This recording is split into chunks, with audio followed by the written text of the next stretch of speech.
Welcome everyone. It is 10 o'clock. TESOL International Association's Supporting Students with Disabilities, or SSDIS, interest section is pleased to present this webinar titled Bilingualism and Disabilities, Shedding Light on the Intersections. Our speakers are Solange Lopez Murphy and myself, Elise Geither. I'll be speaking just briefly at the beginning. We are very pleased to welcome you to this webinar. Again, my name is Elise Geither. I'll be the moderator and the host for today's event, and we are going to begin. So here's a little bit about us. My name's Elise Geither. I'm Associate Director of Spoken English Programs at Case Western Reserve University in Ohio in the US. And our main presenter today is Solange Lopez Murphy, an associate professor in the Department of Special Education, Language and Literacy at the College of New Jersey. To begin, we would like you to know that in the chat box, you can tell us what is your role and where are you from. Also, if you have a pen and some paper, I'm going to begin by leading you through a few reflective questions so that you kind of have your questions in your head as we go through the presentation. Okay, next slide. The goals of this webinar are first to, with your pen and paper, reflect on some of the practices that you use to support learning and engage multilingual learners. And then Solange will talk about the intersections between multilingualism and disabilities. And finally, we'll consider a framework to separate language difficulty from disabilities. And we will examine the challenges in higher education. Hopefully we have time at the end, and then we will have time for question and answers for sure. So let's start to reflect. So again, if you have a piece of paper or a notebook and a pen, if you would just think about some of these questions. So when you are in your classroom, how do you present information and the content to your students? Also, when is the content delivered? You can think about that in terms of the school year. Is there certain material that's delivered at the beginning or the end, or even in the classroom setting?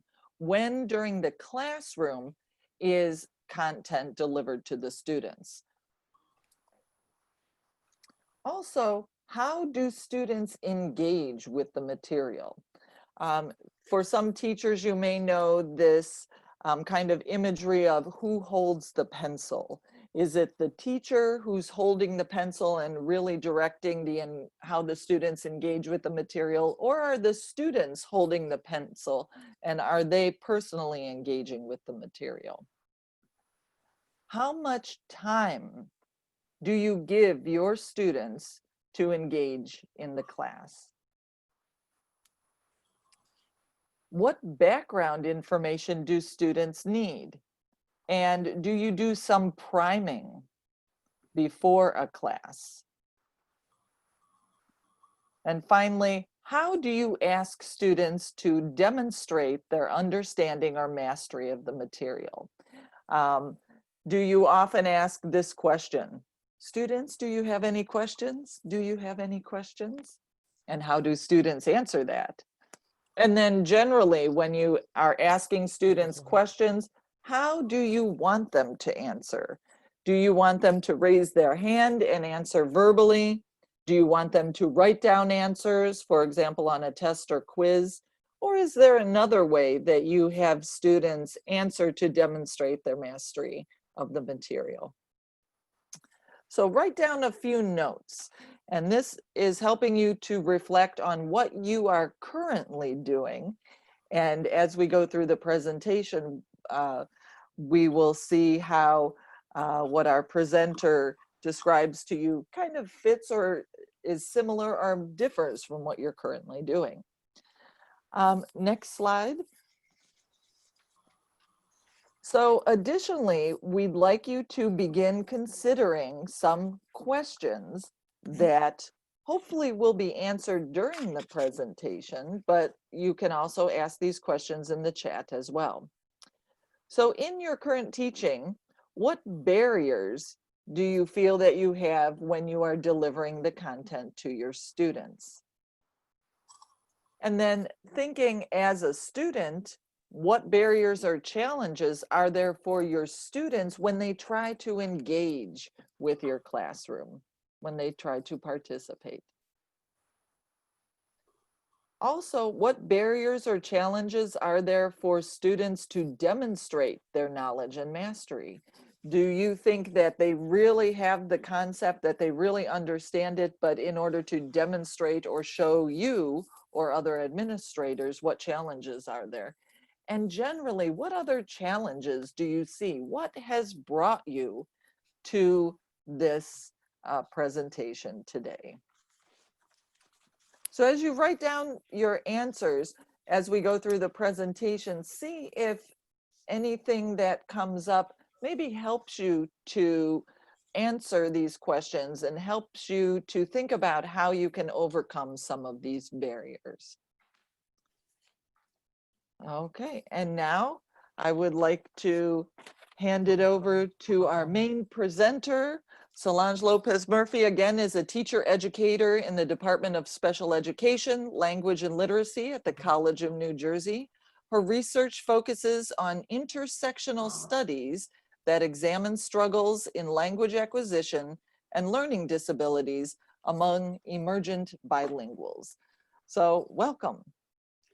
Hello, everybody. Welcome. We are so thrilled to have people joining us from so many different places. So thank you so much for being with us this morning. Hopefully, we're going to be able to shed some light in some of the questions that you jotted down and give you some kind of a direction and framework.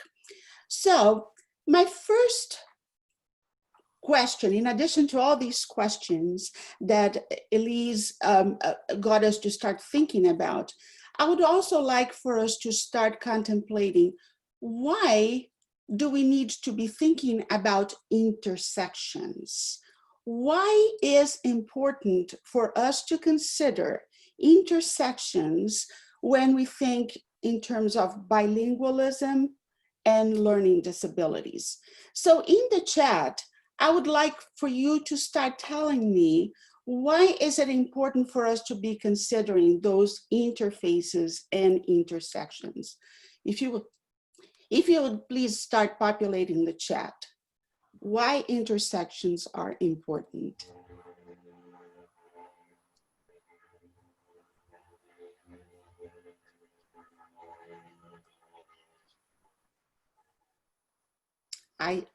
I'm not seeing any contributions yet, but now they are starting to come for matters of inclusion, differentiation, scaffolding, extra help, yes, access to materials, yeah.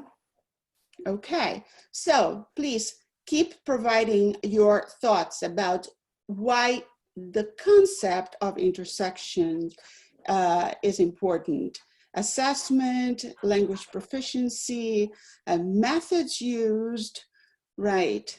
Different struggles, dual identified students. Yeah, okay, great. As we think in terms of English language learners with disabilities, here's the distribution of the types of disabilities that these students have been identified. So if we look at 49% of these students are identified as having a specific learning disability. And then 19% as having some kind of speech or language impairment. So I would like for us to think about specific learning disabilities for a minute, just because it's almost half of the population of English language learners or multilingual learners that have been identified as having some kind of specific learning disability. And what does that mean? When we think in terms of the 8 components of specific learning disabilities, what are we talking about? We're talking about oral expression. We're talking about listening comprehension. We're talking about written expression and basic reading skills, reading fluency skills, reading comprehension, and then we have math calculation and mathematical problem solving.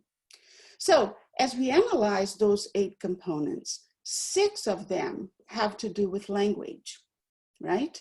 The ability to function in the language, yes? That's why that idea of intersections is something important for us to keep in mind, because it's a very kind of blur, there's a lot of gray areas as we think about, is it this or that? Yes, so when we think about these students, it's really not a binary kind of distinction as having or not having. We have to look at those intersections more in depth. So when we think in terms of intersectionality, it suggests that to what extent a child's membership in a given group, and that group could be ethnic, socioeconomic, linguistic, or gender, to what extent that has an impact on the probability of these students being placed in a specific disability category. Okay, so that kind of relationship needs to be examined. Why? Because we don't want students to be the target or suffer the consequences of inappropriate assessment based on perhaps deficit thinking models, or looking at these students as not being able or not being at the level that they should be, and not because of the new language or the new culture, but more because of there's something within the child that is getting in the way. We don't want to have those kinds of misconceptions. So this idea of intersectionality is an important one for us to consider. So the starting point is to look at the learner. When we think about multilingual learners, these are not a static group. On the contrary, they are extremely diverse. They represent diversity of physical abilities, ages, skills, experiences, preferences, strengths, culture, learning styles, languages, proficiency levels, perspectives, religions. So there's just so much in there. Also, some of these students are sequential learners, while others are simultaneous learners. So let's look at some of the profiles. There are 3 profiles of students that I would like for us to look at more closely, because that will have an impact. Understanding those profiles will have an impact on how we approach instruction to those students. So the first profile, these are students who have had an adequate schooling in the native language. They have parents who are educated speakers in their native language, and they are literate in their native language. So for the most part, these students may not present much of a challenge for educators because they are already bringing a lot of skills to the classroom, right? However, if we compare this profile to the second profile, in this profile, the learners have experienced interrupted or no schooling, have limited native language and literacy skills. They may have lost emotional and social networks, and they have parents who have low literacy skills. Now we have to rethink our instruction right? Because we will need to be more explicit, we will need to be more intentional, we will have to make sure that we are providing a lot of the language that they may not have, or even basic literacy skills that they are not bringing to the school. So that's a different approach to education. Now let's look at a third profile, and this is in the context of the United States. These students were born here in the United States, but they live in communities of speakers of L1, of the native language. So at home, they engage in a great deal of code switching, using both languages to communicate. Sometimes parents use one language and the child uses a different language. But they may not have developed academic literacy in either L1 or L2, yes? So profiles 2 and 3 are the ones that are most vulnerable to be referred to special education, yes?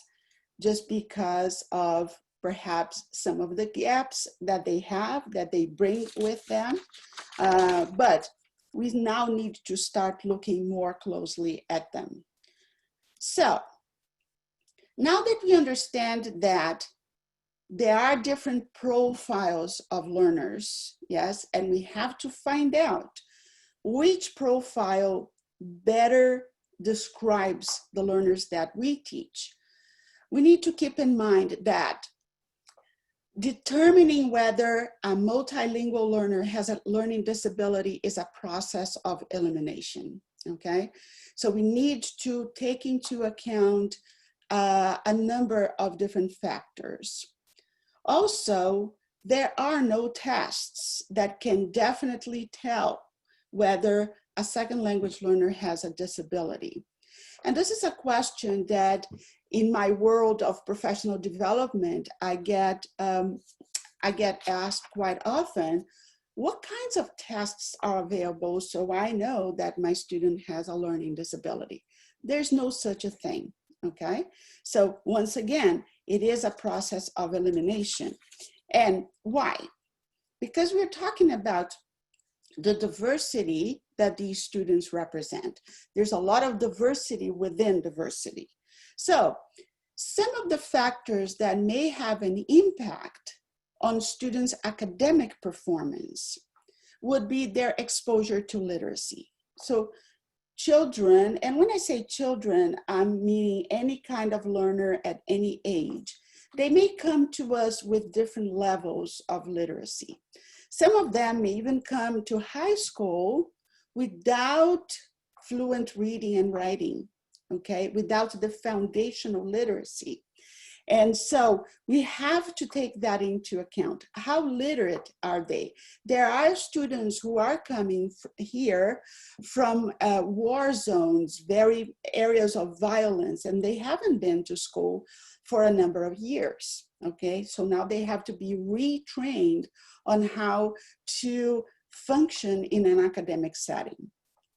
Another issue that we have to take into account is the sociocultural context, and that's the home context. Yes, there are individuals who come from homes where parents are depressed, they're under a lot of tension, particularly because around immigration issues. So these are all big distractors for students in the classroom trying to learn. So that needs to be taken into consideration. Another one is the quality of instruction. Research talks about the lack of highly qualified teachers to work with this population.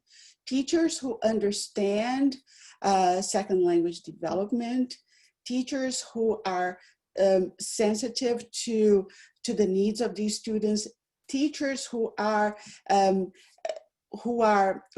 the expertise to develop a language development framework in their instruction, yes? So they are not only teaching the content, but they are also teaching the language, right? So the quality of instruction of education is another important piece. The materials used. A lot of times, the materials that we use don't quite connect with the experiences of our students. They cannot relate to that. They don't see the value, the importance, so there is no meaning. So therefore, they kind of, they do not engage, and that will compromise their academic performance. Another one is expectations. The types of expectations, even without language, individuals understand when teachers are, when teachers care, when teachers are paying attention, if teachers are trying to include them in the instruction. So we have to really be careful in terms of, are we applying equitable practices, even in terms of eye contact? Are we establishing equitable amounts of eye contact with all the students? Are we trying to engage all the students in that teaching experience, teaching learning experience? So we have to be thinking about, what kinds of expectations, and also expectations in terms of what students can do, okay? Not very long ago, I was in a classroom where it was a mainstream classroom, and the teacher was expecting all students to craft a 3-paragraph essay on a particular topic, but there were some level 2, level 3 students who were having a real difficulty with that. They were not at the level that they had enough vocabulary that they could craft a 3-paragraph piece on that particular topic. So we have to really be thinking about our expectations. And finally, a disability. About 10% of this population has a legitimate disability. So as we consider all these factors, we have to keep in mind that assessing a multilingual learner for disabilities involves a multidimensional and layered process of looking into all the possible factors that are interfering with the child's ability to show academic progress, to rule out inappropriate identification, or provide the child with special education services in case they legitimately need them. So we need to give students what they ultimately need, okay? And for that, once again, it is a process that involves kind of looking at factors and eliminating those that are not part of the paradigm or the context. It's not something that we should just simply jump into conclusions quickly, okay? It's a very layered process. So the single biggest error made in placing multilingual learners into special education is misinterpreting the language acquisition process as a learning or language disability. In other words, if we look at everybody with the same cultural lenses, that means we have the same expectations. So it may be in the context of the United States, we have mainstream students who have been exposed to English since they were born. And then we have our multilingual learners who still need a lot of help in the language. If we compare these two groups, that's not really a fair comparison. We are comparing apples and pears. Yes, because our multilingual learners will need more time to do things that our mainstream students can already do. So as we think in terms of second language acquisition, what does that mean? That means that regardless of the context where these students are, whether they are in the mainstream general education class or whether they are in an ESL class or a special education class, we need to keep in mind that these students really benefit from these 4 types of supports. These are linguistic supports. That means being really intentional about the key vocabulary, the key concepts that we need to make sure that we front load, that we capitalize, that we explicitly teach, not assume that students will know those words or those concepts, right? Another one is visuals, making sure that we are using photos, images, and even our body language. If we want students to read, let's read something. Use universal body language to give them opportunities to comprehend.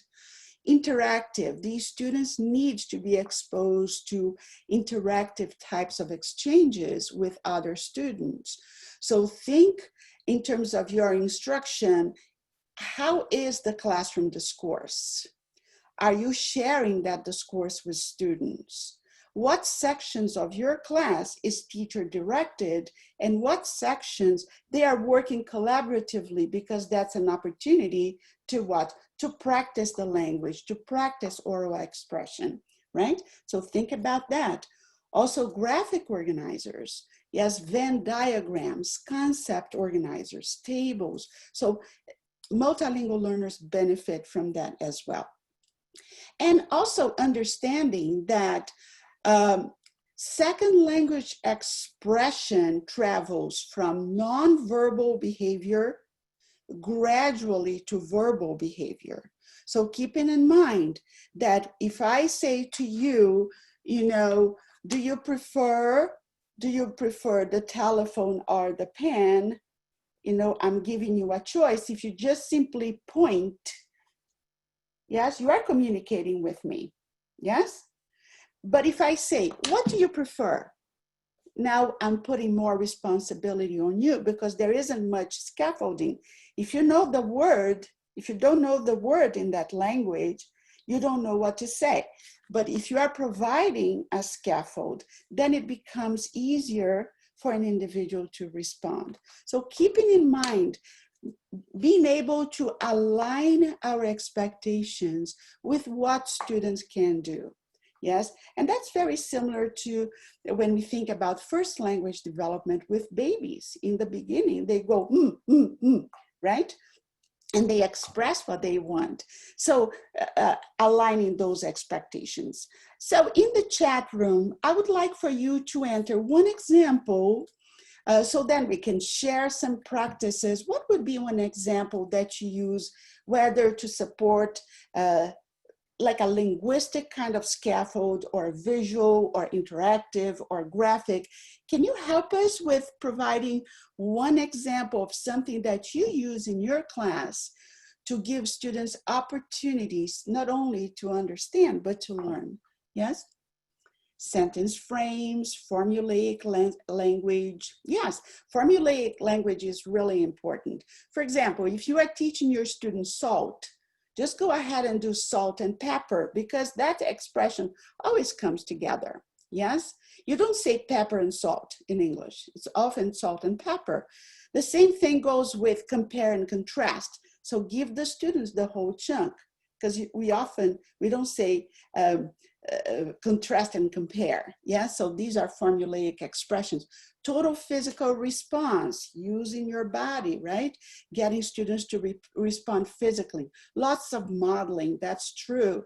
Yes, color coding information. Even in my graduate level classes, I use a lot of color coding.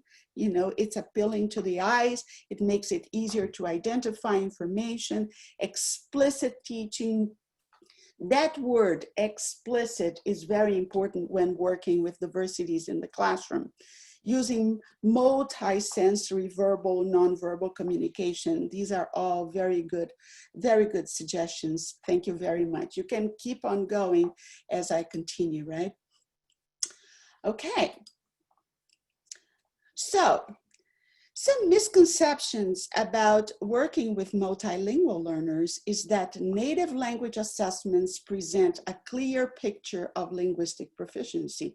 Not necessarily. We already saw that some students in the context of the United States, despite the fact that they were born here, they don't have much foundation in terms of literacy foundation, either in L1 or L2. right? So that's one misconception. Another one is that assessment and instructional frameworks developed for monolingual students are appropriate for multilingual learners. Yes, this is almost a no-brainer. It's obvious, right? The majority of multilingual learners in the US are sequential bilinguals. In the context of the US, no, they are not. The majority would be simultaneous bilinguals. Close to 90% of our population of multilingual learners was born here in this country. The idea of another culture is an abstraction. They haven't been there. Yes, they have the culture at home, but for them, they were born here. This is home, okay? And the more time students spend receiving English instruction, the faster they will learn. There's a lot of literature on the power of translanguaging and the power of opening spaces for the native language to support second language development. So the idea of developing biliteracy skills is really powerful, yeah? So those misconceptions are things that are really important for us to keep in mind. And unfortunately, some of those beliefs may lead potentially to damaging professional and parental practices, particularly when parents of students with disabilities are asked to discontinue their child's exposure to the native language at home. Yeah. Such practices are not supported by research. Parents should be using their home language at home. And deviating from that can actually be rather detrimental to the child. In reality, the native language development will support the development of the new language by allowing the learner to transfer knowledge from L1 to L2. So the two languages, they actually help one another. They don't compete with each other, okay? So we should really emphasize or ask parents to use the native language at home. Since we have such a global audience here, are there other misconceptions about multilingual learners and disabilities, perhaps in your country, in your culture, in the context you're coming from? If there are, would you please share those with us using the chat room?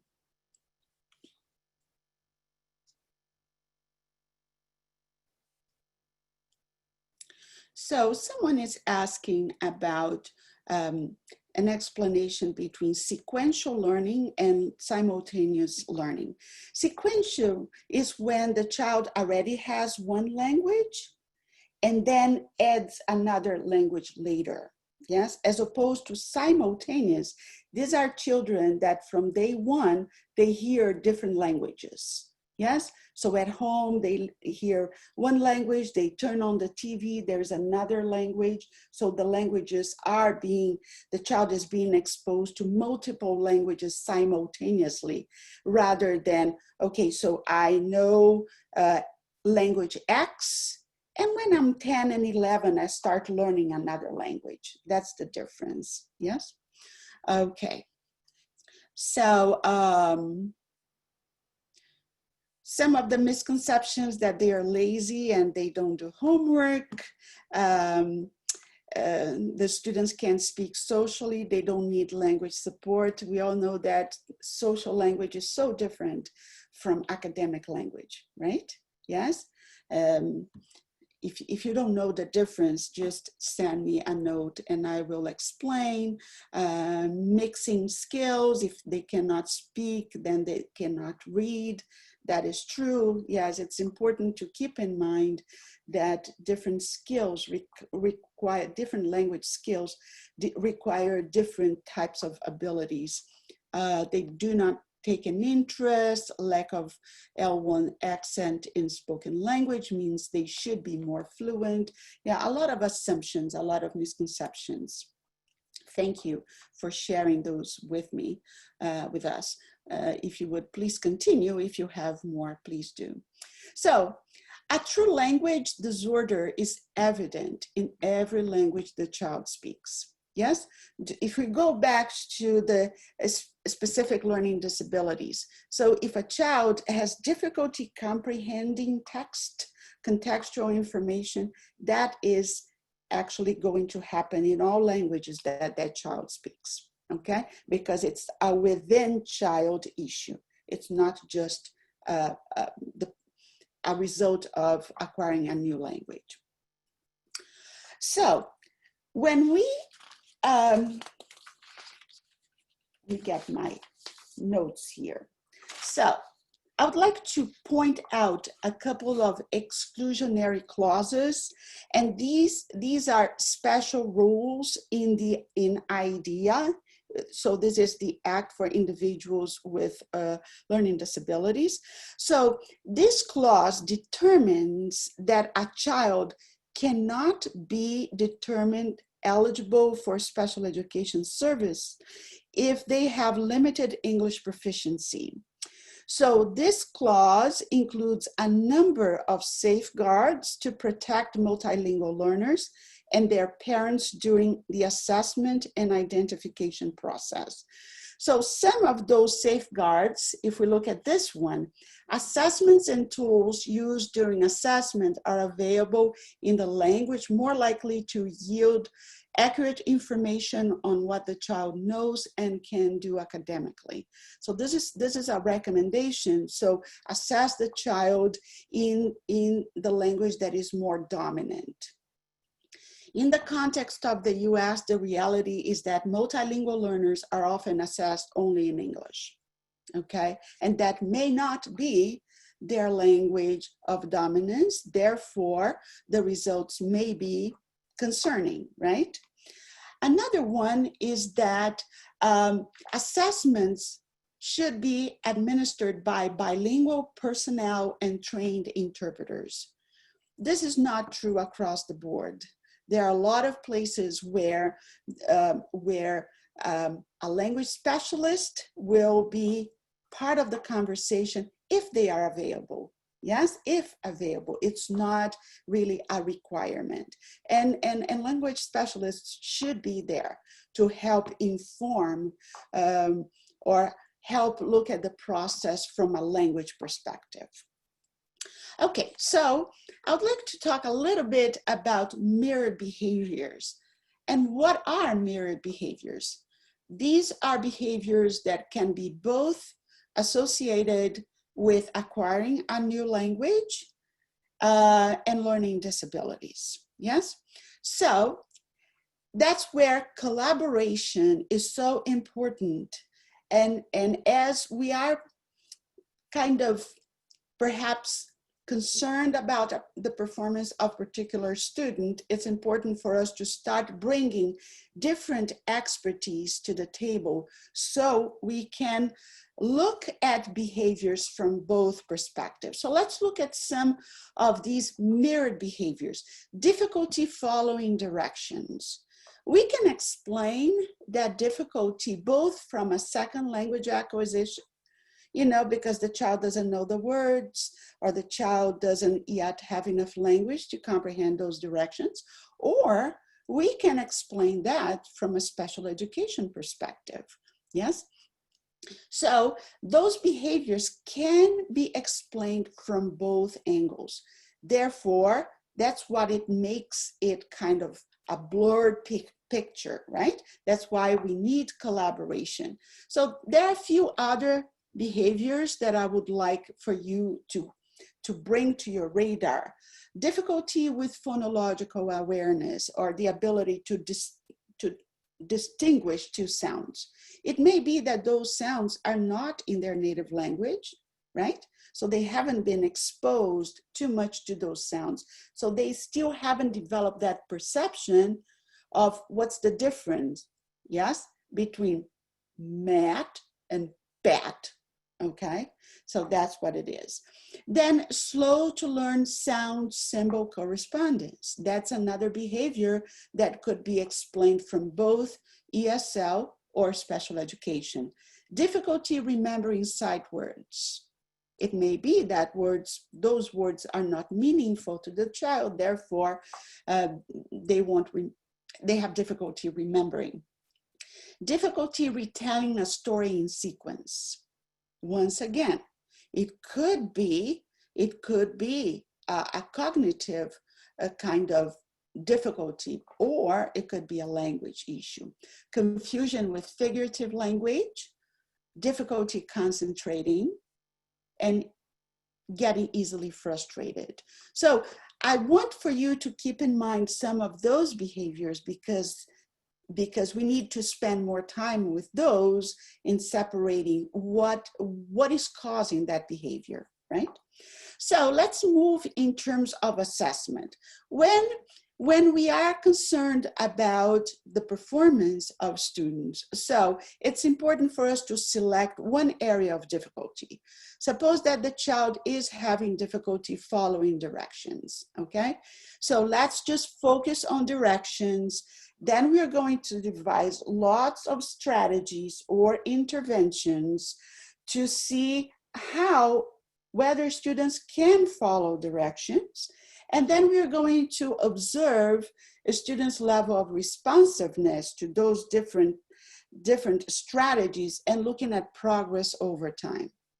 If you notice that despite all the scaffolds that we talked about, visual, interactive, graphic, the progress is minimal or there is no progress, then we start wondering whether there is more than language to that difficulty. So, in other words, so the teacher identifies one area of concern. So you have to be very focused to conduct this kind of assessment. So the teacher infuses a variety of strategies and interventions to address that area for 6 to 8 weeks and documents students' level of responsiveness. This is very important, the documentation. And the documentation needs to be detailed. For example, if in a reading, in a reading activity, the teacher has front-loaded key vocabulary, has used lots of visuals, and the child still did not understand the story, despite the fact that I have used those supports. So this is something that I need to observe and see how consistent that level of responsiveness is. Then it's important then, once you have tried things in the classroom, then let's look at external factors. Always start with that mindset that the external factors may be able to answer my question of, is it a language struggle or a disability?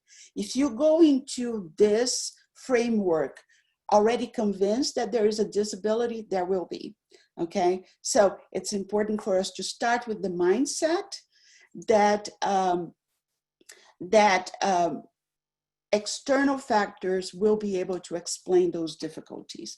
And then we start kind of bringing other professionals to the table, yes? Sharing expertise. So collaboration is really important in this multi-dimensional layered process, identification process. Okay, so one strategy that I would like to kind of highlight in this presentation is universal design for learning. So this is something that research has recommended as a way for us to start looking at progress over time and thinking about all the types of scaffolds that we need to consider to support learning and giving students opportunities to learn. So what is universal design? Yes. So if you would please in the chat, what do you understand by universal design? What is it?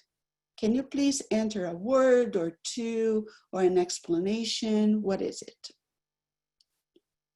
I'll give you like 10 seconds.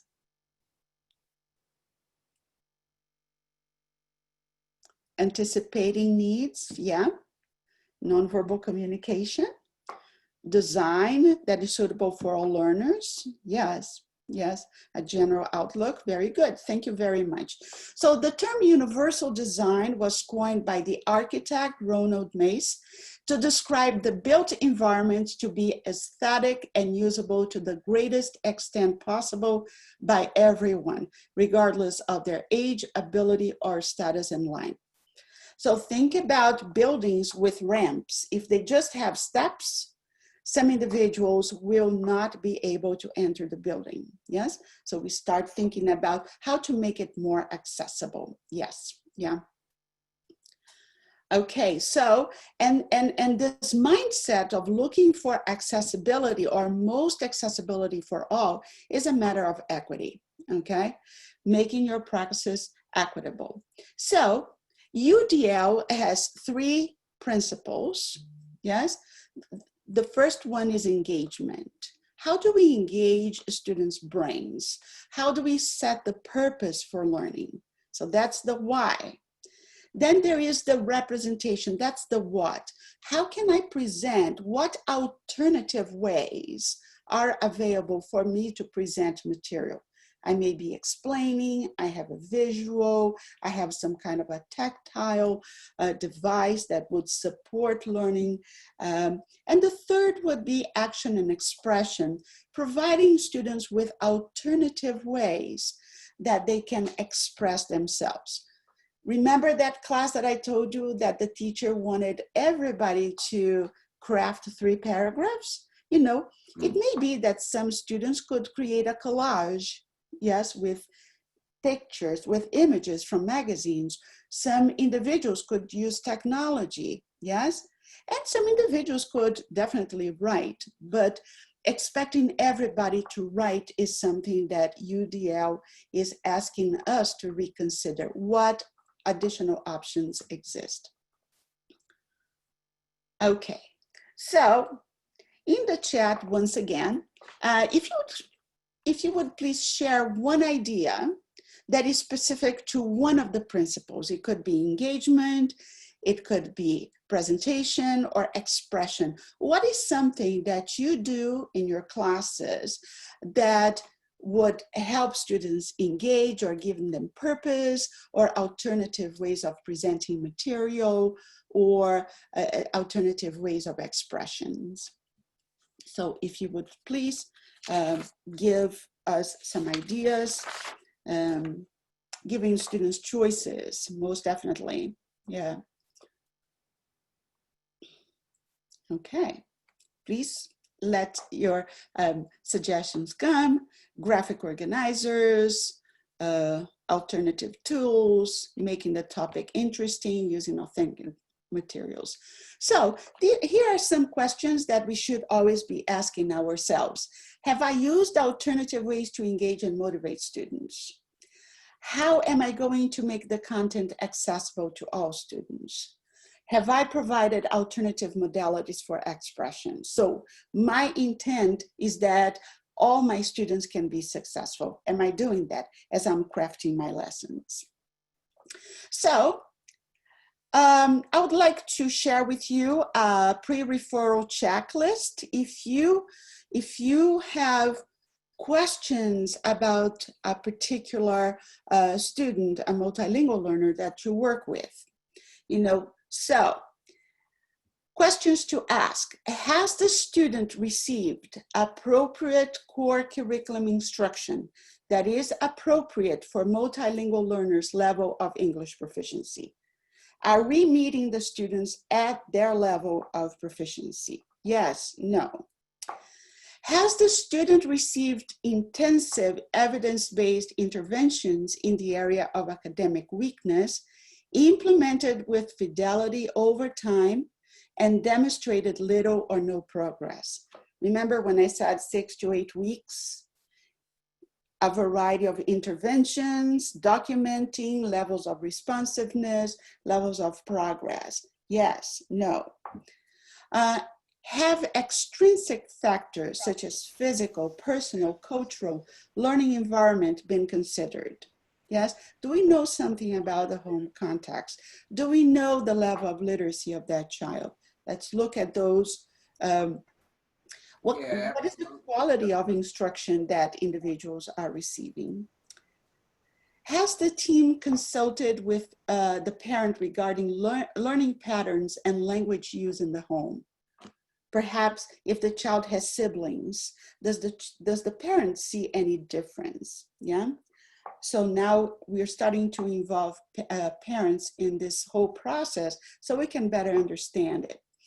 Does the team have data to support that the difficulties, academic, social emotional, or in speech and language are most likely due to a disability versus a language difference? So there is comparative data to like peers. So individuals with similar profiles. Again, we don't want to compare apples and pears, right? We don't want to compare our multilingual students to mainstream students. And finally, are the error patterns seen in L1 similar to the patterns seen in L2? So this is just a framework, a guideline to help you make some decisions, to look at what else do I need to look at. If you say yes to all these questions, so referral to special education may be appropriate. You have tried different things, you have looked, you have adopted this multi-dimension layered process, you have communicated with other professionals. Now, if there is a no to any one of those questions, chances are that you would want to go back and make sure that you fill in those gaps, okay? So this is really, again, a framework to help us navigate this very gray zone, okay? But if a child is found to have a legitimate disability, we need to keep in mind that that child should receive both ESL-related and disability-related services, yes? And keeping in mind that one service does not take priority over the other, yeah? Keeping in mind that this is part of the learner's identity. Having that disability is part of who that learner is. So we want to make sure that we provide all services that that child needs. And now I would like to turn back to Elise, who will talk to us a little bit about higher education, and I will mute myself. Thank you, Elise. Thank you. Just to kind of situate this in terms of higher education, if you're teaching at a university and working with undergraduate or graduate students, some things to consider are students may seek out accommodations or students may not. So this is important if you're working with domestic students or international students at your universities. Very often the undergraduate students have received services when they were in middle school and high school, but now they're at university and now they're on their own and they don't always seek out their accommodations. We have also found, especially at the graduate student level, that there are disabilities which are newly diagnosed, that this student has gotten through high school and even undergraduate work, but now at the graduate level, they're coming up against some greater challenges, and they go and get diagnosed with a disability that they did not know that they had before. So the whole process here may be new. Also, the cultural aspects of disabilities and accommodations. At the university level, we often find that the international students who are here in the United States do not seek out accommodations, do not recognize disabilities. So different cultures recognize disabilities in different ways. So that's something very important to take into consideration when working with students in higher education or working with parents as well. Also, do the faculty at the university have a good understanding of or exposure to working with any students with disabilities and with accommodations? Do the faculty have an understanding or any experience with universal design and learning? Using universal design and learning is probably the best way to kind of capture and support all of the students. Also, check with accessibility and technology.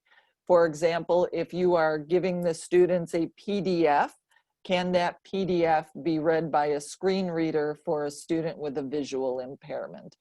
And usually you can go to your disability resources office to find out if the materials you're using are accessible. And finally, UDL is not something new.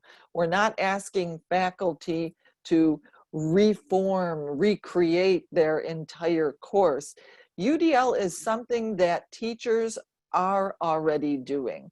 And just expanding on it is what will really work to help and support the students. At this time, we have about 5 minutes. So if you have some questions, please put those in the chat. I do have a couple of questions that I wrote down for Solange. One was, how can teachers deal with or support students who are very frustrated with speaking or pronunciation because it's related to a disability, and maybe that teacher is really using speaking as a way for students to demonstrate their knowledge? Mhm. Thank you for your question. Well, the first thing is that pronunciation, yes. So pronunciation is something that research now is paying attention once again. And when we think in terms of pronunciation instruction, we need to focus on developing students' intelligibility, not native-like type of pronunciation. So just work with those distortions that can prevent comprehensibility. So that's one area that in terms of expectations, we need to reconsider our own expectations on what students will sound like. And another one is that diversifying the types of assessment used. If speaking is the only skill being valued in that context, perhaps then infusing the speaking in different contexts, for example, in pair work activities rather than interaction directly with the teacher. Think about alternative ways that you could still measure, speaking fluency or appropriateness of responses in different contexts. Because one important thing, there is a difference between competence and performance. And it may be that the child knows, but the conditions may be so that under those conditions, the performance tends to be low. As we saw in this presentation, this is a multi-dimensional and layered process. We cannot jump into conclusions. So if speak is what it is, let's create other contexts where speaking could be focused on, but with a lower anxiety type of context. Okay, we have another question. How can the content area teacher or the general teacher identify specific problems that the student is having or specific challenges the student is having so they can work on those? And we have about 1 more minute. Well, the one thing, communication is important. Maybe talking to the language specialist. If that child is also in an ESL class, maybe conversing, talking to that professional to identify what are some areas that would need more support.